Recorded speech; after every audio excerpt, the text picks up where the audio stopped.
আরে মাসালা ভাই তুমি একটু দাঁড়াও, আমাকে 2 কিলো মাছ দিয়ে যাও, তাদের করে আমাকে 2 কিলো মাছ দাও। এই তো এই 2 কিলো মাছ নিয়ে গেছে, এই মাছ করে আমার এখন কুটতে হবে। বাবু তুমি এখানে বসে থাকো, আমি এখন মাছ করে কুটবো। আরে দেখি তো আমার বাবুটা কি করে। আরে বাবু তো খেলতে যায়, পয়রা যাইতেছে বারবার, আমি ওকে ওর ধইরা একটু বসাই দিয়ে আসি। আসো বাবু, আমি তোমাকে এই জায়গায় বসাই দেই, এখানে বসে বসে তুমি খেলো। আরে এবার দেখি তো আমার বাবুটা এবার কি করে। আরে আবার ও দাঁড়ায় খেলতেছে, ও যদি পয়রা যায় তাহলে তো ব্যথা পাবে। আমি তাদের করে ধরে এখানে বসাই দেই। এখন আমার বাবুটাকে নিয়ে আমি কি করবো বুঝতে পারছি না। আরে আমার তো মনে নেই, আমি কালকে একটা পার্সেল অর্ডার দিয়েছিলাম, পার্সেলটা তাদের করে নিয়ে আসি। এই তো এই পার্সেলের ভিতরে এমন একটা জিনিস আছে যেটা দিলে পারা বাবু ব্যথা পাবে না। আর এই তো এই যে একটা প্যান, এটা পরালে পয়রা গেলেও ব্যথা পাবে না।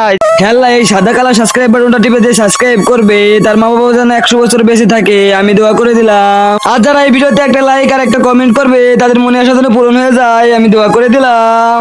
আরে তো আমার বাবুটার জন্য আমি খরগোশের একটা টেডি আনছি, এই টেডিটা এখন ওর পিছনে বাইন্দা দিব যাতে ও পয়রা না ব্যথা পায়। এদিকে আসো বাবু, আমি তোমাকে এটা আটকাই দেই, এই তো হুকটা আটকাই দিছি, এখন আর পয়রা তুমি ব্যথা পাবা না। আরে বাবু তুমি আর একটু দাঁড়াও, তোমাকে আমি আর একটা জিনিস লাগাই দেবো, এই যে টুপিটা লাগাই দেই যাতে তুমি পয়রা না মাথা ফাটাই এলাও। দাঁড়াও এখন তুমি যে খেলো।